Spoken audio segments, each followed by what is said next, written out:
Price lord, హల్లెలూయా. దేవునికి స్తోత్రం. ప్రియులరా, మన ప్రభు అయిన యేసుక్రీస్తు వారి కృపా సమాధానాలు మీకు కలుగునుగాక. ఈరోజు ఒక విషయాన్ని మనం ధ్యానం చేసుకున్నాం. బబులోను రాజ్యములో ఒక కల్దీలు ఒకరోజు రాజు దగ్గరికి కూడి రావటం జరిగింది. రాజుగారు సింహాసనం మీద ఉన్నప్పుడు వాళ్ళంతా వచ్చి ఈ విధంగా రాజుతో మనవి చేశారు. ఏంటి మనవి అంటే, రాజా, ఒక నెల పాటు రాజ్యములో ఉన్నటువంటి వాళ్ళందరూ నిన్ను మాత్రమే ఆరాధన చేయాలి, నిన్నే పూజించాలి. ఇంకెవరినైనా పూజిస్తే వాళ్ళని సింహాల గృహంలో వేయటం జరిగిద్ది. దీనికి తమరికి సమ్మతమేనా అని అడిగారు. రాజులకి పొగడతలు కానీ పూజించడం కానీ చాలా ఇష్టం. కాబట్టి అతనికి మనసులో ఏ ఆలోచన లేదు కనుక వెంటనే అట్లాగనే చేయండి, ఒక నెల పాటు నన్నే పూజించండి అని చెప్పాడు. వెంటనే ఊరికినే కాదు రాజా, తమ ఉంగరముతో ముద్రించాలి, శాసనం చేయాలి అన్నారు. ఓకే అని అప్పటికప్పుడే శాసనం కూడా చేసేసారు. అక్కడే కూర్చొని ఉన్నాడంట దానియేలు. కూర్చొని ఉంటే ఇదంతా వింటున్నాడు, అంతా గమనిస్తూ ఉన్నాడు. తన ఇంటికి వెళ్ళి తాను యథావిధిగా యెరూషలేము వైపు కిటికీ తీసి ప్రార్థన చేసుకుంటున్నాడు.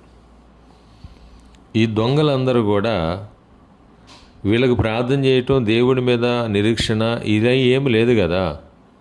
వీళ్ళు రాజును పూజిస్తూ దానియేలు ఎప్పుడు దొరుకుతాడా అని చూస్తూ కాసుకొని ఉన్నారు వీళ్ళు. ఎందుకంటే దానియేలు 2వ స్థానంలో ఉన్నాడు రాజు తర్వాత.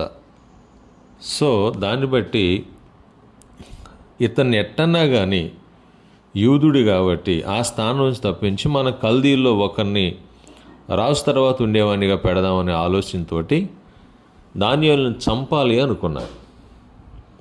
ఎందుకంటే అతని దగ్గర తల వంచుకొని ఉండాల్సిన పరిస్థితి వాళ్ళకు ఉన్నది కనుక ఇతన్ని ఎట్టి పరిస్థితుల్లో ఇక్కడ ఉండనీయకూడదు, చంపేయాలనే ఆలోచనతోనే చేసిన పని ఏంటంటే ఈ విధంగా ముద్ర వేయించి శాసనం రాయించారు.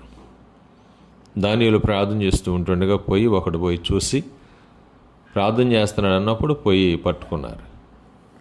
రాజు దగ్గరికి తీసుకొచ్చారు అతన్ని. దానియేలు అనే అతను నిన్ను పూజించకుండా వేరే దేవుణ్ణి పూజిస్తున్నాడు, దానియేలు తన దేవుణ్ణి పూజిస్తున్నాడు, నేరం కదా.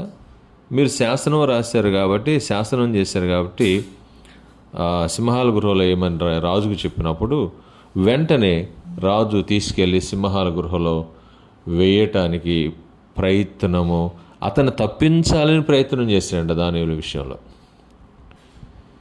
కానీ వారు శాసనం మార్చడానికి కుదరక దానియేలుని సింహాల గృహలో వేశారు. సింహాల గృహలో ఉన్న దానియేలు ఆ రాత్రంతా రాజు నిద్రపోలేదు. సింహాల గృహలో దానియేలు ఉన్నాడు. ఉదయకాల సమయంలో 4 గంటలకి లేచి రాజు ఆ యొక్క గృహ దగ్గరికి వెళ్ళి ఈ మాట అంటున్నాడు, జీవము కలిగిన దేవుని సేవకుడు అయిన దానియేలు, నిత్యము నువ్వు సేవిస్తున్న నీ దేవుడు నిన్ను రక్షించగలిగేనా అని. వెంటనే లో నుండి స్వరం వినబడుతుంది, రాజా, నా దేవుని దృష్టికి నేను నిర్దోషినిగా ఉన్నాను కాబట్టి ఆయన నన్ను కాపాడాడు, ఆ స్థితి నుండి సింహాల యొక్క నోళ్ల నుండి నన్ను కాపాడాడు అని సమాధానం చెప్పి ఇంకో మాట అన్నాడు, నీ దృష్టికి కూడా నేను నేరం చేసిన వాడిని కాదు కదా రాజా అన్నాడు.